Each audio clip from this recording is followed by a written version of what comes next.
It was a normal Tuesday at the Deep Space Listening Post in Antarctica.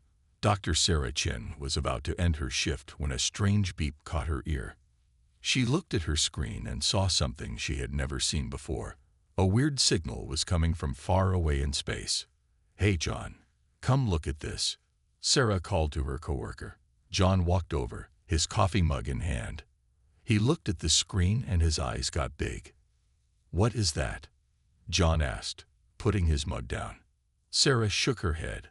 "I don't know, but it's not like anything I've ever seen." They worked for hours, trying to figure out what the signal meant. It kept repeating, like someone was asking for help. But it wasn't in any language they knew. "We need to tell the boss," John said. Sarah nodded and picked up the phone. Soon, the small listening post was full of people. Scientists from all over the world joined video calls. Everyone wanted to know about the strange signal. Dr. Chen explained what they found. "The signal is coming from the Kuiper Belt," she said. The Kuiper Belt was a part of space far past Neptune, full of icy objects. "But there's nothing out there that could send a signal," one scientist said. "Nothing we know about," Sarah replied. As the scientists talked, news of the signal spread. TV shows talked about it. People on the internet made guesses about what it could be. Some thought it was a message from aliens. Others said it was just space noise. The next day, the President of the United States called a meeting. Leaders from all over the world joined. They all wanted to know, what should Earth do? Some leaders were scared. They thought the signal might mean danger. Others were excited. They saw a chance to learn something new. "We need to send a message back," one leader said. "But what if it's a trap?" another asked. They argued for hours. Then, a young scientist named Alex stood up. "I think I know what the signal means," he said. Everyone got quiet. Alex explained that he had been studying the signal all night. "It's not just random noise," he said. "It has a pattern. I think it's a cry for help." The room buzzed with talk. A cry for help. From who? From what? Alex continued. "The signal keeps changing in a way that reminds me of a failing computer. Whatever sent this, I think it's in trouble." The world leaders looked at each other. If Alex was right, someone or something needed help. But it was so far away. How could they even reach the Kuiper Belt? Then the President of India spoke up. "We have been working on a new type of spaceship," she said. "It's faster than anything we've ever built. Maybe it could reach the Kuiper Belt." For the first time, there was hope. Maybe they could help whoever sent the signal. The next few days were busy. The best scientists and engineers from every country worked together. They had to get the new spaceship ready fast. News channels showed the ship being built. People all over the world watched and waited. Everyone wondered, what would they find out there? Finally, after a week of hard work, the ship was ready. They called it Hope. A crew of brave astronauts from different countries got on board. As Hope took off, millions of people watched. The ship disappeared into the sky, heading towards the mystery in the Kuiper Belt. Back at the listening post, Dr. Chen and her team kept listening to the signal. It was getting weaker. Whatever sent it was running out of time. "Good luck," Sarah whispered, looking at the sky. "And please hurry." The greatest adventure in human history had begun. No one knew what they would find. But one thing was clear. If someone out there needed help, humanity was ready to try. The spaceship Hope zoomed through the dark space. Captain Maria Rodriguez looked out the window. She saw stars everywhere, but no aliens yet. "How much longer?" she asked the pilot, Jack. Jack checked his computer. "We should reach the signal source in about an hour," he said. The crew was excited but scared. No one knew what they would find. Would the aliens be friendly? Would they even look like aliens from movies? Suddenly, the ship's alarm went off. "What's happening?" Maria asked. "Something big is coming towards us," Jack shouted.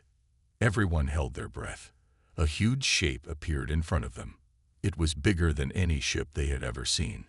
It was gray and looked like a giant sea creature. It's beautiful," whispered Sarah, the team's biologist. The alien ship didn't move. It just floated there, like it was waiting for them. "Should we try to talk to them?" asked Raj, the communication expert. Maria nodded. "Yes, but be careful." Raj sent a simple message.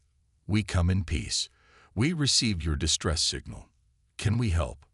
For a long time, nothing happened. Then, a light on the alien ship started blinking. A voice came through their speakers. It sounded like music and machine noise mixed together. "I think they're trying to talk to us," Raj said. He worked on his computer, trying to understand the alien words. Suddenly, the alien ship opened up. A small part of it moved, showing a dark space inside. "I think they want us to come in," Maria said. She looked at her crew. "Who wants to go?" Sarah and Raj raised their hands. "We'll go," they said. Maria nodded. "Okay, but be very careful. Jack and I will stay here and watch." Sarah and Raj put on their spacesuits. They were nervous but excited. They were about to be the first humans to meet aliens. They floated from Hope to the alien ship. As they got closer, they saw that the ship looked old and broken. There were marks and dents all over it. Inside the alien ship, it was dark. Sarah turned on her suit light. They saw long hallways that looked like they were made of coral. "Hello," Sarah called out. Her voice echoed in the empty space. Suddenly, a tall figure appeared in front of them. It was at least 8 feet tall and had 4 arms. Its skin looked like it was made of shiny metal. Raj and Sarah froze. The alien looked at them with big brown eyes. Then, it made a sound like bells ringing. Raj checked his translator. "I think it's saying welcome," he said. The alien moved its arms, pointing down the hallway. It wanted them to follow. As they walked, they saw more aliens. Some were tall like the first one. Others were short and round. They all looked tired and scared. The alien took them to a big room. Inside, they saw broken machines everywhere. Other aliens were trying to fix them, but they didn't seem to know how. "I think I understand," Sarah said. "Their ship is breaking down. They don't know how to fix it." Raj nodded. "And look at these machines. They're so advanced, but the aliens are using them wrong. It's like they only know the theory, not how to actually use them." The tall alien made more bell sounds. Raj's translator worked hard to understand. "They're saying they're scholars, scientists. They were on a research mission when their ship broke down. They'd been stuck here for years, slowly running out of power and supplies." Sarah looked around.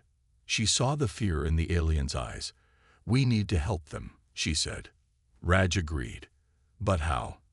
Their technology is way beyond ours." Sarah thought for a moment. Then she smiled. "Maybe we don't need to understand their tech. Maybe we just need to think differently. Use what we have." She turned to the alien. "We will help you," she said slowly. "But we need to bring more of our people. Is that okay?" The alien's eyes got bigger. It made a sound like happy bells. Raj and Sarah went back to Hope. They told Maria everything they saw. Maria called Earth right away. "Send us every engineer, mechanic, and creative thinker you can find," she said. "We had a lot of work to do." As the call ended, Maria looked at her crew. "Well," she said with a smile, "it looks like humanity's biggest challenge is about to begin." 2 weeks had passed since the first contact. The alien ship, which the humans now called Big Fish, was full of activity. Engineers, mechanics, and problem solvers from Earth had arrived, bringing tools and supplies. Captain Maria walked through the coral-like hallways, looking at the work being done. She saw John, a car mechanic from Texas, trying to fix what looked like an alien engine. "How's it going, John?" she asked. John wiped sweat from his forehead. "It's like nothing I've ever seen, Captain. But I think I'm starting to get it. These aliens, they're smart, but they don't know how to get their hands dirty." Maria nodded. She had noticed that too. The aliens who called themselves the Zor were brilliant scientists, but when it came to fixing things, they were lost. Suddenly, an alarm went off. Red lights flashed everywhere. "What's happening?" Maria shouted into her radio.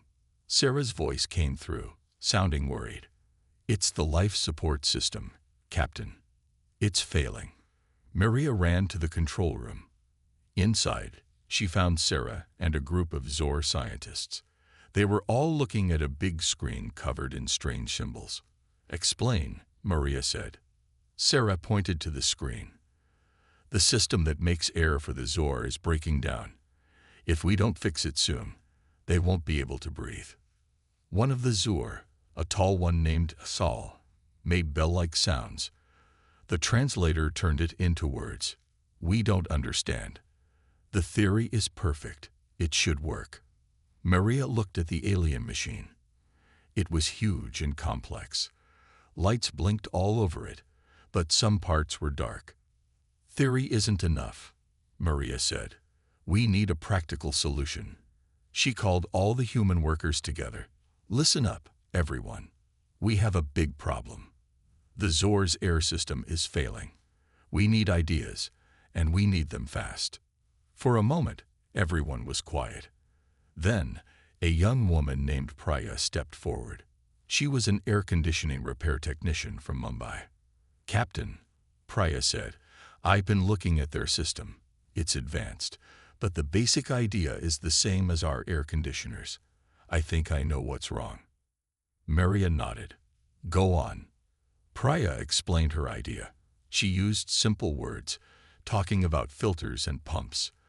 As she spoke, the Zor listened carefully. Their eyes got bigger and bigger.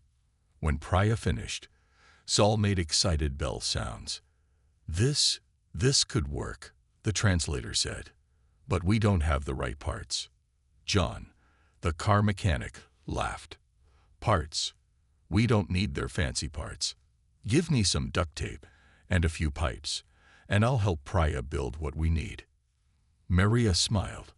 This was what humans were good at, making things work with whatever they had. "Okay, team," she said. "Let's do this. Priya, you're in charge of the air system. John, get her whatever she needs. Everyone else, keep working on the other problems. We're not letting this ship die." The next few hours were intense. Priya and John worked nonstop, using parts from the human ships and even some junk they found on the alien ship. The Zor watched in amazement as the humans cut, welded, and taped things together. Finally, Priya stood up. She was covered in dirt and sweat, but she was smiling. "It's ready," she said. "Let's turn it on." Everyone held their breath as John flipped the switch. For a second, nothing happened. Then, with a loud hum, the machine came to life. Clean air started flowing through the ship. The Zor's eyes lit up. They made happy bell sounds and waved their 4 arms in excitement. Zal approached Maria. We don't know how to thank you," the translator said. "You saved us." Maria shook her head. "We're not done yet. The air system was just the start. We still have to fix your engines and get you home." She looked around at her team. They were tired, but their eyes shone with determination. "But we'll do it," Maria continued, "because that's what humans do. We face challenges, and we find a way, no matter what." As Maria spoke, she realized something important. This wasn't just about saving the aliens anymore. This was humanity's chance to show what they could do, to prove that sometimes being practical was just as important as being smart. The real work was just beginning. The next morning, Captain Maria called a big meeting. Humans and Zor gathered in the main hall of the Big Fish. The air was fresh thanks to Priya's fix, but there was still a lot to do. "Okay, team," Maria said. "We fixed the air, but we have more problems. The engines are still dead, and food is running low. We need ideas." A Zor named Vix stepped forward. Its bell-like voice came through the translator. "We have studied your repairs. Your jugaad approach is fascinating.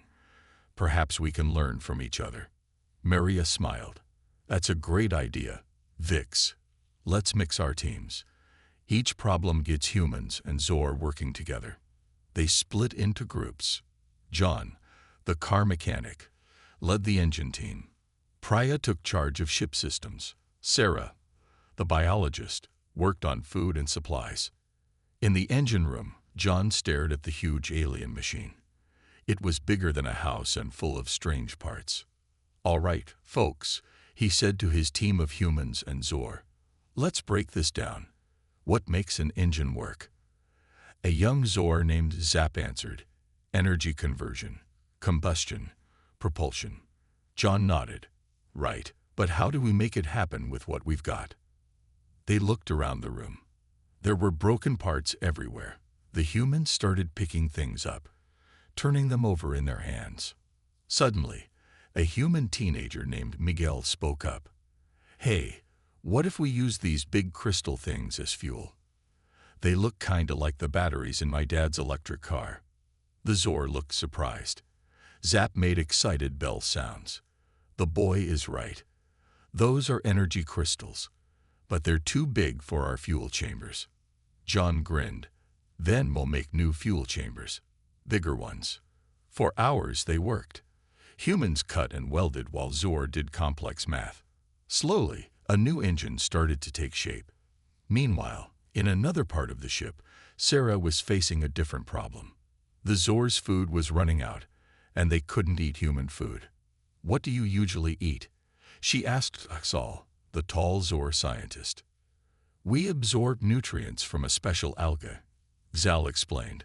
"But our growing tanks are broken." Sarah thought for a moment. Then she snapped her fingers. "I have an idea. Show me these tanks." Zal led her to a room full of large, empty glass containers. Sarah examined them closely. "These aren't so different from the tanks we use to grow algae on Earth," she said. "We can fix this." Sarah and her team got to work. They used plastic sheets from human spacesuits to patch cracks in the tanks. For pumps, they modified some from the human ships. A Zor scientist watched in amazement as Sarah mixed human and Zor technology. But that's not how it's designed to work," it said. Sarah laughed. "Sometimes you have to think outside the box." Back in the main hall, Priya was teaching Zor engineers about human tools. She held up a roll of duct tape. "This," she said, "is the most useful thing humans ever invented." The Zor looked confused. Priya grinned and started demonstrating. She used the tape to fix leaky pipes, hold wires together, and even patch a small hole in the ship's hull. The Zor watched with wide eyes. One of them picked up the tape and tried using it. Soon, they were all excitedly taping things. As the day went on, more and more problems were solved. Humans used simple tools and creative thinking. Zor provided advanced knowledge and precise calculations. Together, they were unstoppable. By evening, John's team had a working prototype of the new engine. Sarah's group had algae growing in the repair tanks, and thanks to Priya and her Zor students, most of the ship systems were running again. Maria looked around at the busy teams. Humans and Zor were working side by side, laughing and making bell sounds together. She felt proud. A Zor leader approached her. "Captain," it said through the translator, "we are amazed. In one day, you have done what we couldn't do in years." Maria shook her head. "It wasn't just us. It was all of us together. Your knowledge and our practical skills. That's the real power." As she spoke, a loud rumble shook the ship. For a moment, everyone froze. Then John's voice came over the radio, full of excitement. "Captain, we did it. The engine works." Cheers and happy bell sounds filled the ship. Humans hugged each other. Zor waved their 4 arms in joy. Maria smiled. They still had a long way to go, but now she was sure they could do it. Humanity's ingenuity, combined with alien wisdom, could solve any problem. The journey home could finally begin. As the days passed, the big fish started to feel less like a broken ship and more like a floating city. Humans and Zor worked together, but they also started to learn about each other's cultures. One evening, after a long day of repairs, Maria noticed a group of humans and Zor sitting in a circle. She walked over, curious. "What's going on here?" she asked. John, the mechanic, looked up with a grin. "We're teaching the Zor about music, Captain. And they're teaching us about, well, I'm not sure what to call it, but it's amazing." Maria sat down to watch. A young human woman named Lily was playing a guitar. The Zor were watching with their big eyes, moving their heads to the rhythm. When Lily finished, a Zor named Bell stepped forward. It made a series of beautiful bell-like sounds, changing the pitch and tempo. The sounds formed patterns that seemed to dance in the air. "That's their music," John explained. "They call it sound weaving. Isn't it incredible?" Maria nodded, amazed. She realized that this was more than just fixing a ship. They were building bridges between two very different cultures. In another part of the ship, Sarah was having an exciting conversation with Saul, the Zor scientist. They were comparing notes on biology. "So, you're saying that on your planet, plants can move and hunt like animals?" Sarah asked, her eyes wide with wonder. Zal made affirmative bell sounds. "Yes, and we have animals that can photosynthesize like your plants. The line between plant and animal is not clear on our world." Sarah scribbled notes furiously. "This is groundbreaking.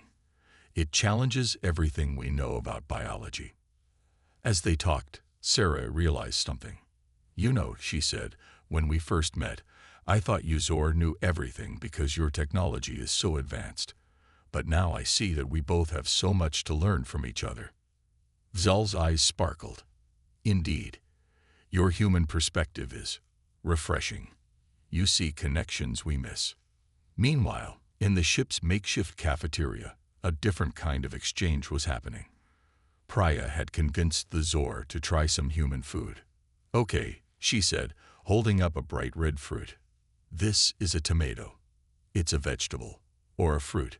We're not really sure, but it's good." The Zor looked at the tomato with suspicion. One brave Zor named Vix took a small bite. Its eyes went wide, and it made a sound like tinkling bells. "I think Vix likes it," Priya laughed. Soon, Zor were trying all kinds of human foods. They especially liked spicy dishes, saying the sensation was similar to a pleasant electrical current. In return, the Zor shared their food with the humans. They had a drink that changed color as you sipped it, and candies that floated in the air. As the cultural exchange continued, both humans and Zor started to change. The Zor became more willing to try new things, to experiment. The humans began to think more deeply about the universe and their place in it. One day, Maria found Vix staring out a window at the stars. "What are you thinking about?" she asked. Vix turned to her. "I am thinking about how vast the universe is, and how lucky we are to have met you humans." Maria smiled.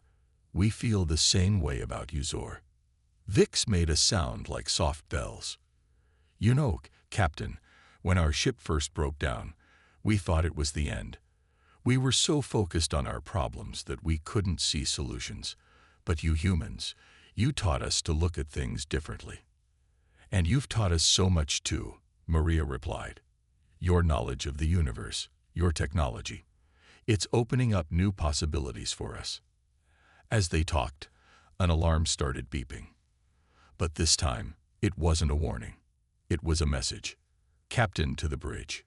John's voice came over the intercom, sounding excited. Maria and Vix rushed to the bridge. When they got there, they found John and Zap, the young Zor, looking at a big screen. "What is it?" Maria asked. John turned to her, his face beaming. "Captain, we did it. The long-range scanners are working. And look what we found." He pointed to the screen. There, glowing faintly, was a cluster of stars. Zap made happy bell sounds. "It's our home system. We've found the way back." The news spread quickly through the ship. Humans and Zor celebrated together, hugging and making joyful noises. As Maria watched the celebration, she felt a mix of happiness and sadness. They had achieved their goal. The Zor would soon be going home. But what would happen to this beautiful friendship they had built? She looked at Vix, who seemed to understand her thoughts. "This is not an end, Captain," Vix said. "It's a beginning of a new chapter for both our species." Maria nodded, feeling hopeful. Whatever came next, humans and Zor would face it together. As friends, as partners, as fellow explorers of the vast universe. The mood on the big fish was a mix of excitement and worry. They had found the way to the Zor's home, but getting there wouldn't be easy. The ship's systems were still not fully repaired, and the journey would be long. Captain Maria called a meeting with the lead humans and Zor. "All right, team," she said, "we're in the final stretch. What do we need to do to get this ship home?" John, the mechanic, spoke first. "The engines are working, but they're not at full power. We need to boost them for the long trip." Zap, the young Zor, made agreeing bell sounds. "And our navigation systems are still glitchy. We might get lost again." Priya raised her hand. "The life support is okay for now, but it might not last the whole journey. We need a backup plan." Maria nodded, taking it all in. "Okay, so we have three main problems: engines, navigation, and life support. Any ideas?" For a moment, everyone was quiet. Then, a voice spoke up from the back of the room. It was Miguel, the teenager who had helped with the engines before. "What if we think bigger?" he said. Everyone turned to look at him. Miguel blushed but continued. "I mean, instead of fixing each problem separately, what if we connect everything?" Zal, the tall Zor scientist, made curious bell sounds. "Please explain, young human." Miguel took a deep breath. "Well, the Zor ships work on energy flows, right? What if we create one big energy system? The engines could power life support, which could help navigation, which could guide the engines, like a circle." The room was silent for a moment. Then Saul's eyes lit up. "The boy is right. It's like our ancient philosophy of Kreltak. Everything is connected." Soon, the room was buzzing with excitement. Humans and Zor alike started drawing plans and making calculations. They were no longer thinking like two separate species, but as one team with a shared goal. For the next few days, the ship was a hive of activity. Everyone worked around the clock to implement Miguel's idea. John and his team redesigned the engines to create a central power source. Priya and the Zor engineers connected all the ship's systems to this source. Sarah and Saul found a way to use the alga tanks to clean and recycle energy. But as they worked, new problems kept popping up. Parts would break, systems would crash, and sometimes it seemed like they were moving backwards instead of forwards. One day, when things were looking particularly bad, Maria found Vix looking sad. "What's wrong?" she asked. Vix made low, mournful bell sounds. "Perhaps we are asking too much. Maybe we should give up and stay here." Maria put a hand on Vix's shoulder. "Hey, don't talk like that. We've come too far to give up now." She called everyone together. Humans and Zor gathered, looking tired and discouraged. "Listen up, everyone," Maria said. "I know things are tough. I know we're all tired. But look how far we've come. A month ago, this ship was dead in space. Now it's almost ready to fly home." She pointed to the stars outside the window. "Out there is the Zor's home. And beyond that is Earth. Both our worlds are waiting for us. Are we going to let a few setbacks stop us?" The crew looked at each other. Slowly, determination replaced the tiredness in their eyes. "No," they shouted together, humans with words and Zor with bells. "That's right," Maria smiled, "because that's not who we are. We're explorers, problem solvers, friends. And together, there's nothing we can't do." With renewed energy, everyone got back to work. Humans and Zor worked side by side, solving problems as they came up. They didn't always get things right the first time, but they never gave up. Finally, after days of non-stop work, John's voice came over the intercom. "Captain, you need to see this." Maria rushed to the engine room. When she got there, she saw something amazing. The entire room was glowing with a soft blue light. Energy flowed visibly from the engines to different parts of the ship. "It's working," John said, his voice full of awe. "Everything's connected, just like Miguel said. This ship, it's alive." As if to prove his point, the ship suddenly hummed to life. Lights flickered on all over, systems came online, and there was a feeling of power and readiness. Zap checked the readings and made excited bell sounds. "All systems are at 120% efficiency. We've done more than repair the ship. We've made it better than it ever was." A cheer went up from humans and Zor alike. They had done it. Against all odds, they had made the impossible possible. Maria looked around at her team. Human and Zor, young and old, scientists and mechanics. All had played a part in this miracle. "Well done, everyone," she said, her voice thick with emotion. "Now let's take this ship home." As the big fish prepared for its journey, Maria knew that whatever challenges lay ahead, they would face them together. The final push had brought out the best in both species, and there was nothing they couldn't achieve now. The big fish hummed with energy as it sped through space. After months of hard work, the joint human-Zor crew was finally on their way to the Zor homeworld. But their journey was far from over. Captain Maria stood on the bridge, watching the stars streak by. Vix, her Zor friend, stood beside her. "How long until we reach your home?" Maria asked. Vix made thoughtful bell sounds. "At our current speed, about 2 Earth weeks." Suddenly, alarms started blaring. Red lights flashed everywhere. "What's happening?" Maria shouted. John's voice came over the intercom, sounding worried. "Captain, we've hit some kind of space storm. The ship's systems are going crazy." Maria and Vix rushed to the engine room. When they got there, they saw chaos. Energy was sparking all over the place. The new interconnected system they had worked so hard to build was overloading. "Can we shut it down?" Maria asked. John shook his head. "If we do, we'll lose all power. We'll be stranded again." For a moment, everyone looked lost. Then Miguel stepped forward. What if we don't fight the storm? What if we use it instead?" Zal made surprised bell sounds. "Use the storm. How?" Miguel pointed to the energy flows. "Look, the storm energy is similar to the ship's energy. If we can sync them up, maybe we can ride the storm like a wave." It was a crazy idea, but in this situation, crazy might be their only option. "Do it," Maria ordered.